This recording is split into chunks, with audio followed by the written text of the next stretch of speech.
Northdale Stars. I am about to start our next read aloud, which is Tops and Bottoms by Janet Stevens. She also illustrates this book, which is really a fun book to read and a really fun story. So let's get started. I chose this book because it is springtime, and during spring, maybe your family, like mine, is thinking about starting our garden and planting some seeds.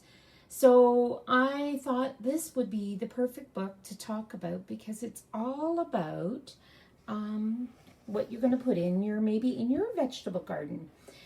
So let's find out about the adventures of Hare and Bear. Tops and Bottoms. Once upon a time, there lived a very lazy bear who had lots of money and lots of land. His father had been a hard worker and a smart business bear, and he had given all of his wealth to his son. But all Bear wanted to do was sleep. Not far down the road lived a hare. Although Hare was clever, he sometimes got into trouble. He had once owned land too, but now he had nothing. He had lost a risky bet with a tortoise and had sold all of his land to Bear to pay off his debt. Hare and his family were in very bad shape. "The children are so hungry, Father Hare. We must think of something," Mrs. Hare cried one day. So Hare and Mrs. Hare put their heads together and cooked up a plan. They have lots of children.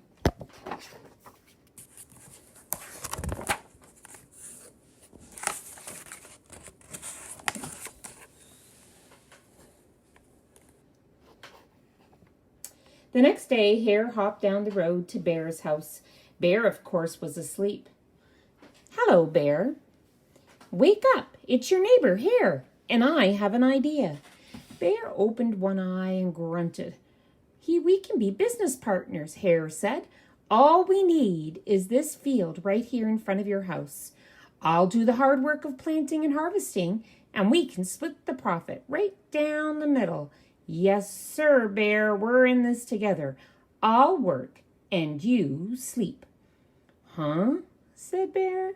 "So what will it be, Bear?" asked Hare. "The top half or the bottom half? It's up to you. Tops or bottoms?" Let's see," Bear said with a yawn. "I'll take the top half, Hare." "Right, tops." Hare smiled. "It's a done deal, Bear."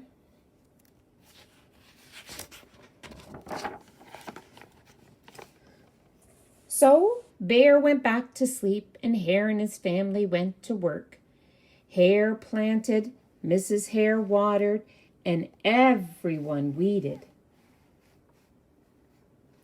Weeding is a great big job in a garden. Bear slept as the crops grew. When it was time for the harvest, Hare called out, "Wake up, Bear. You get the tops and I get the bottoms."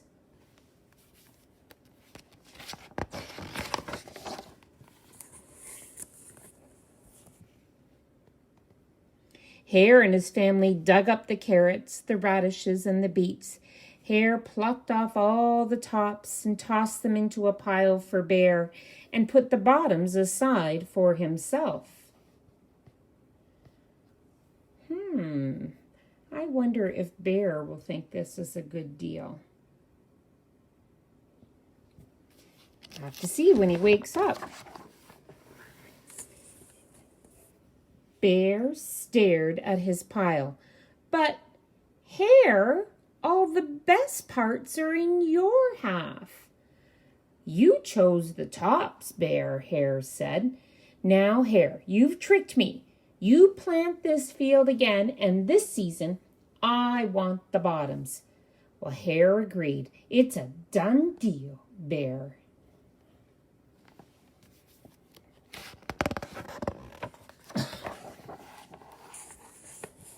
So Bear went back to sleep, and Hare and his family went to work. They planted, watered, and weeded.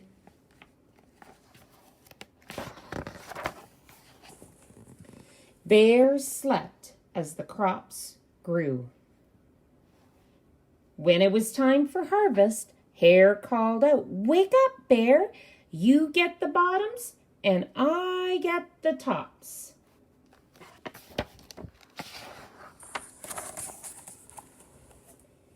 Hare and his family gathered up the lettuce, the broccoli, and the celery. Hare pulled off the bottoms for Bear and put the tops in his own pile.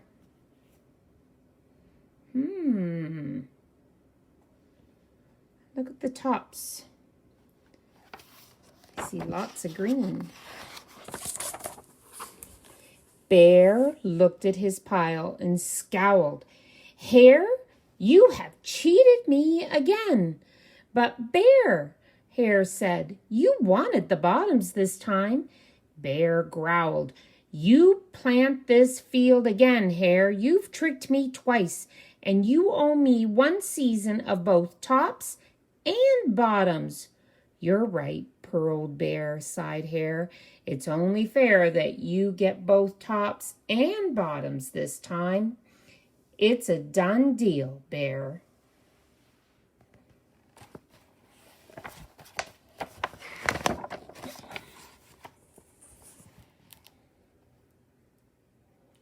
Bear's gone back to sleep. So Bear went back to sleep, and Hare and his family went to work. They planted, watered, and weeded, then watered and weeded some more. Wonder what they're going to do. Bear slept as the crops grew. When it was time for the harvest, Hare called out, "Wake up, Bear. This time you get the tops and the bottoms."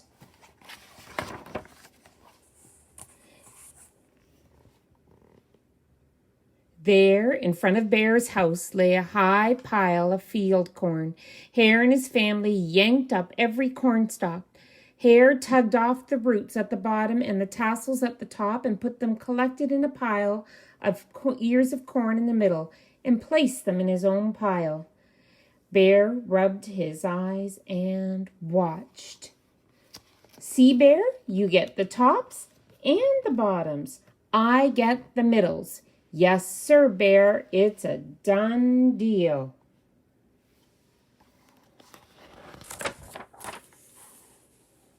Oh, I don't think Bear's too happy.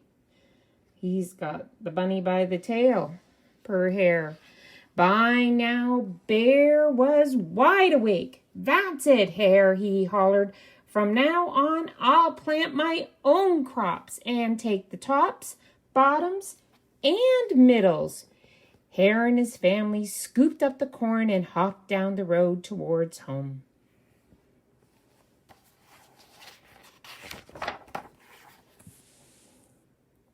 Bear never again slept through a season of planting and harvesting. Hare bought his land with the profit from the crops, and he and Mrs. Hare opened a vegetable stand. And although Hare and Bear learned to live happily as neighbors, they never became business partners again. And that is the end of the story. I hope you enjoyed it. Have a great evening.